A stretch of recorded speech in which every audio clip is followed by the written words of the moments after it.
Oh, look, there you go. Both in. Yeah, both in, but wide and thin and whatever. Oh, so I'll breathe in a bit that now. I don't want to breathe in. I'm wearing stripes again, it's dodgy. Yeah, don't wear stripes. Go. Okay. 3, 2, 1. Testing. That's it, right, okay. Hi everyone, thanks for what? I don't know, what am I talking about, Matt? Right. I don't know. It's been one of those days. This will make the outtakes again. Dear. Do you want me to intro it? No, it's fine, I can start. I'll start. Go on. My channel, Matt. I'll do it. Hi everyone. Welcome. I've done it again. One. Take 3. What he was meant to say was, welcome everywhere. Calm down, John. Breathe. Yeah, Breathe. go. Breathe. Right. Sorry about corpsing. It's a technical term for just falling about laughing a lot. Okay. Hello everyone. Welcome to Big Oggie Golf, and this normally would be the Oggie overhaul with Matt Tucknott, Mr. Professor. But we're not going to show so many of the actual lessons for now. I just need to concentrate on getting some lessons done properly and getting my golf improved. But what we're going to do, I'm starting a new series. It's called What's in Your Bag, because I love doing what's in the bag videos about myself, but strictly speaking this year, finances, I'm moving house, I don't know if I'll be changing an awful lot in my own bag. But it'd be quite nice to film different people, different members of the Big Oggie crew, and find out what they've got in their bag. So we're going to start with Matt's bag. Thank you. Matt's bag of stuff. Indeed, and it is, and I've already got rid of a lot of the stuff as soon as you said about, can we have a look what's in the bag? I did warn you, and you actually said you were going to clean them, but you have been working today out on the course, and that is the only problem. That went pear-shaped all the time. So yeah, the clubs are normally always cleaner than this, so I don't want anyone commenting about you thought you'd cleaned them for the video. So no, it'll be fine, Matt, honestly. As it is. So not that anyone needs to know, but the traditional lots and lots of sticks. But the thing is, that's the other thing we were discussing before we set this up. You joke quite a lot on the videos that you don't play a lot of golf. No. And it's mainly because, let's be honest, you teach a lot of golf. Teach a hell of a lot. Hours and hours and hours every day. And would you really want to go and play golf exactly afterwards? And again, I dare say no one normally has a tube of balls in there. Most of the time that would be probably about 2 tubes of balls. Sure. And again, just a little tip for anyone practicing, one of the tubes normally has white golf balls, one of them has yellow, so if you are doing a comparison exercise somewhere, it's just easy to say, right John, you take the first 20, do what you normally do, then try and apply something, and we'll use this colour. And it's quite an easy snapshot when you look out, whether it's on the range or practice ground, to see the difference. So hence the tube. So I think we're now down, hopefully, to proper clubs. Almost the proper clubs. I know we've got the swing setter, which I think we've used in previous videos before. If not, we will be. If not, we'll make a video especially for that one. Yeah? Thank you. But no, that is it now, and we're down to what I have got. So we're down in to the the playing clubs. Indeed. Hopefully all the playing clubs, as we got people arriving on the range over there. That's okay. We'll keep chatting anyway, and forget they're there. Odyssey, as Odyssey I think seen in previous videos. Just give it a quick close up to the screen. Hopefully. That must be in focus. Well, one of us will be in focus. Yeah, that or indeed. We will be. So again, quite a popular model on tour. Okay. Still use it now. It has got the oversized counter-weighted grip. Well, yeah, you're using counterweight because I actually bought your old putter. Indeed, yes, you did. Before I went to the one I'm using now. Which I likened it to being a lead weight on the end of a stick. Yes. I really couldn't get used to counterweight. No. But we picked it because of the length, because I'm quite tall. Yeah. And that was an old tailor-made. Yes. Tailor-made mallet, spider mallet putter, wasn't it? I personally think the mallet style counter-weighted face balance putters are good. And again, let's not get this too technical. If it's face balance, that face generally faces the sky, parallel to the ground. And to me, that just helps me keep everything nice and square as it's going through the shot. That'll mess up the focus, that will. Do that again. Do that again. Yeah, that'll mess it up well and truly. And just on the alignment at the top, very simple, not black and white, but black and silver patterning helps me just quickly align it. So the Odyssey, well, I've got a good vice versa, 7, I think it is, is the putter of choice. And we've also discussed that you don't have brand spanking new clubs. And we're actually thinking that you might want to improve things, or not improve things, but go to slightly more modern ones. Definitely. Later. Yeah. But yeah, definitely. You're really good at what you've got. And that's the important thing. Yeah. Oh, you are. You see it on camera. You're really good at what you've got. I didn't even have to pay him to say that as well. Again, and before anyone comments on the mud on this, it has been raining today. It's muddy out on the golf course. In terms of, I know I'm just holding these 2 wedges here. Normally there's 3, and one must be either in the shop, as I discussed with John last time. Or somewhere else. Yeah, you've left it somewhere on site. But my makeup on the wedges is 4 degrees of loft between them. So I've got a 52, 56 and a 60. And again, tailor-made? Yeah, tailor-made. It's all going tailor-made. And I don't know if you'll see that clearly, or whether John will complain that's out of focus. It'll be fine. Tour preferred. 10 degree of bounce on the 60. Slightly more on the 56, and I got about 8 on my 52 in terms of the bounce. But again, just traditional, what I refer to as a teardrop head, similar to the Vokeys in shape and size. And I don't think, even when we, and I say you and me, go and look at retesting clubs this year, I think we're going to end up something similar in shape and similar in terms of the breakup in lofts. Sure. 4 degree of loft per club is good. And again, noticeably, I was with someone doing a custom fit the other day down at West Cornwall, of all places, with my old boss, Jason Baldwin, as he likes to be called. Sir, I think I call him. Okay. Yeah. And he was saying that again, a lot of the Titleist clubs now don't have the numbers on them; they're just lofts in the woods, and that makes sense to me. They should be just lofts all the way through, rather than numbers. Sure. Yeah? Okay. So yeah, the 3 wedges as standard in the bag. Irons. Okay, and I didn't realise, because I've seen your bag quite a lot, and every time I see it, there's something different in it. Yeah. I think it was a Ben Ross bits and pieces in the other day, or a different cover. So I didn't actually know that you were all tailor-made. Yeah, indeed. Yeah. So that's tailor-made. Surprise to me. I think as a junior, it was always Titleist. And then when I was at the golf school, we were sponsored by Mizuno, which was your old clubs. Yeah, still on my irons. Still are the irons. I think this day and age, there's so much choice out there with manufacturers. You can't really go that far wrong as long as you've tested enough. Sure. Yeah. So you're not a brand loyalist. You just happen to. No, it just happens that pretty much everything is tailor-made.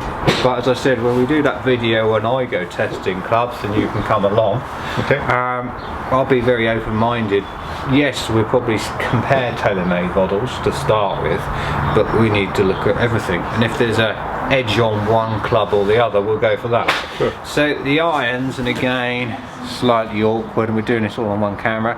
Tour preferred MB bladed irons. Yeah, so quite small in the club heads. Yeah, they were quite scary when I picked up one and tried one the other day. Yeah. But at the same time, again, just getting rid of that mud, which was on the centre of the face. It was, yeah, good strike.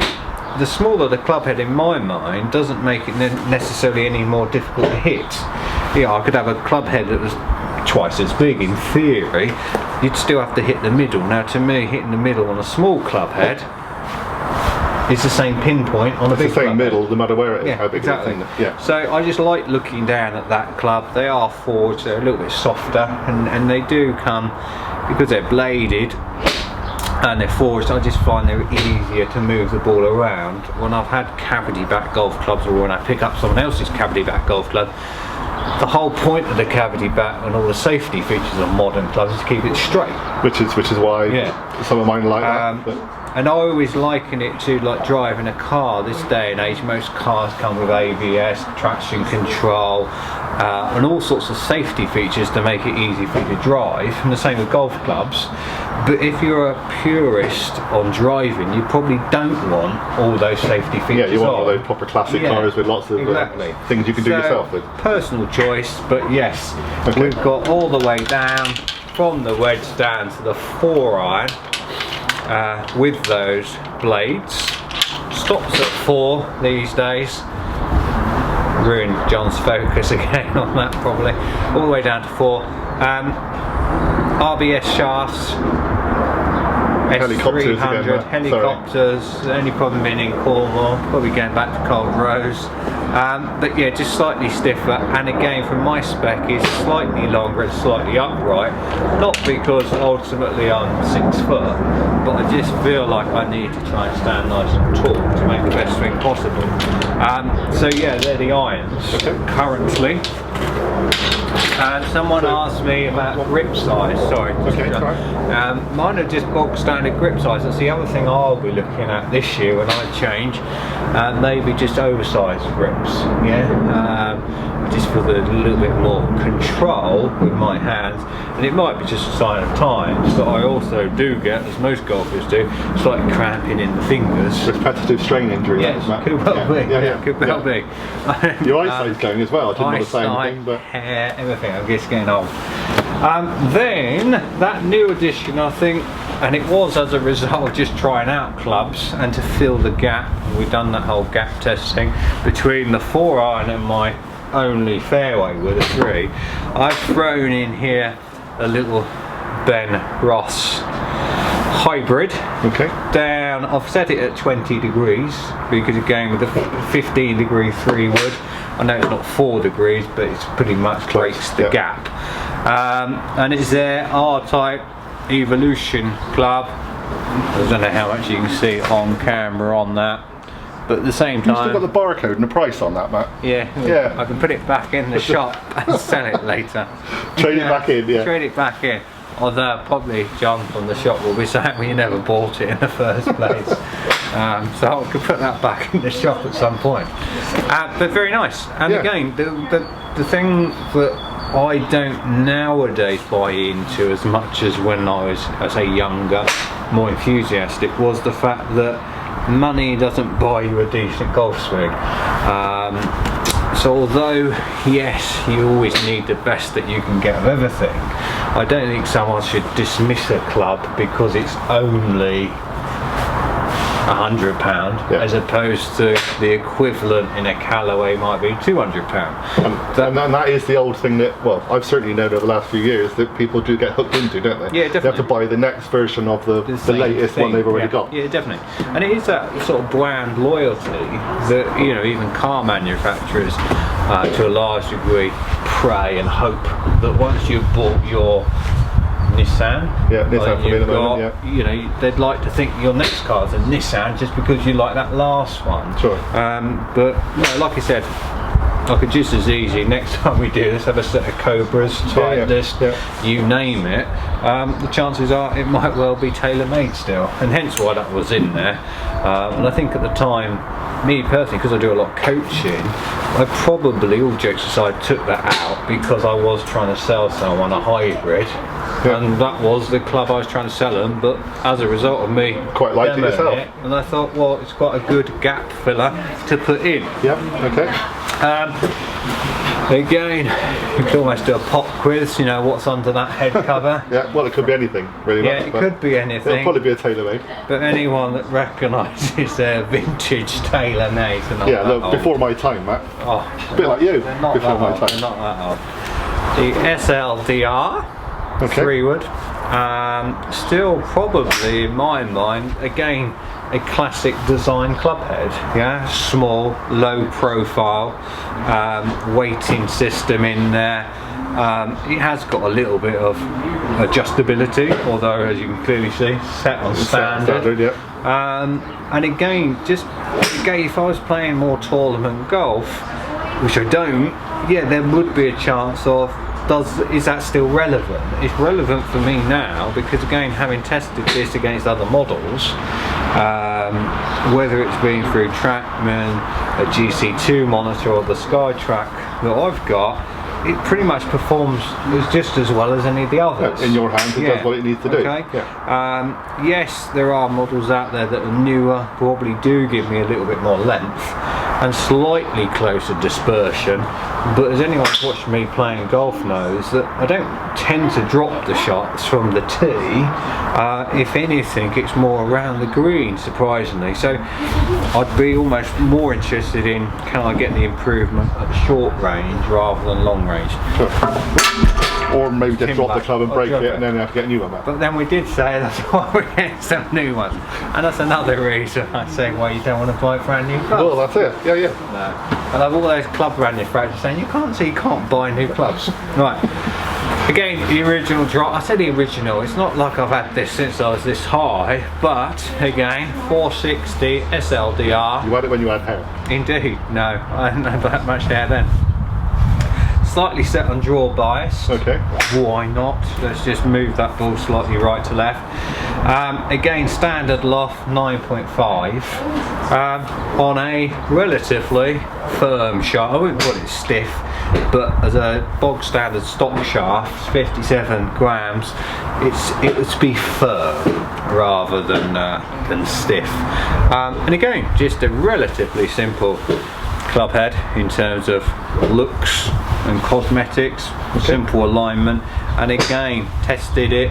It'd be interesting to see, and the next video will be, is there a difference on these clubs? But to me it's all about confidence. I put this club down as opposed to throwing it down, and that to me says, yeah, I'm ready to go and I can hit that pretty much any way I want to. I can cut that, I can draw that, I can hit it straight.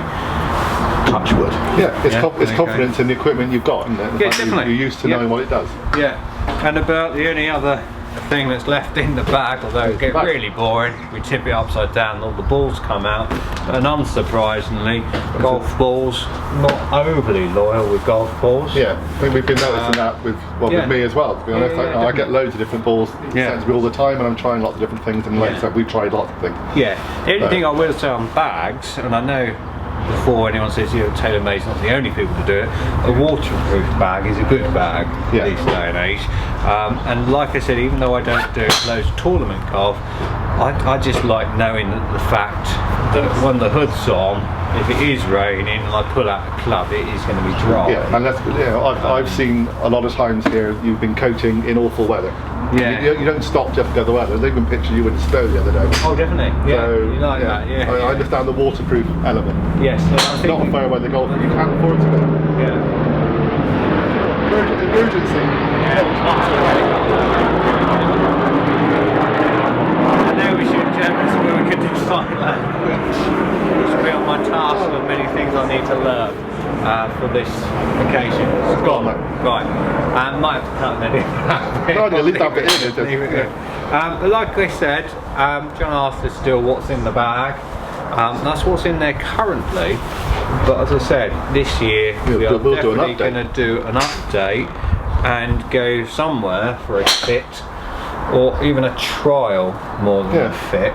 Just try some, because I'd be almost put my house on the fact that my spec probably hasn't changed, because all jokes aside, although less hair, now wearing glasses, my body hasn't really changed in the last 10 years, well, probably even longer, 20 years, and I've had that sort of spec on the club since I was a junior. Yeah, and we've discussed the fact that with me, my spec may have changed. Yes. My swing has changed so dramatically. Yeah. Things may have changed. So. Yeah. And then, funny enough, I did mention you when I was down at West Cornwall the other day about how much people had noticed your swing had changed.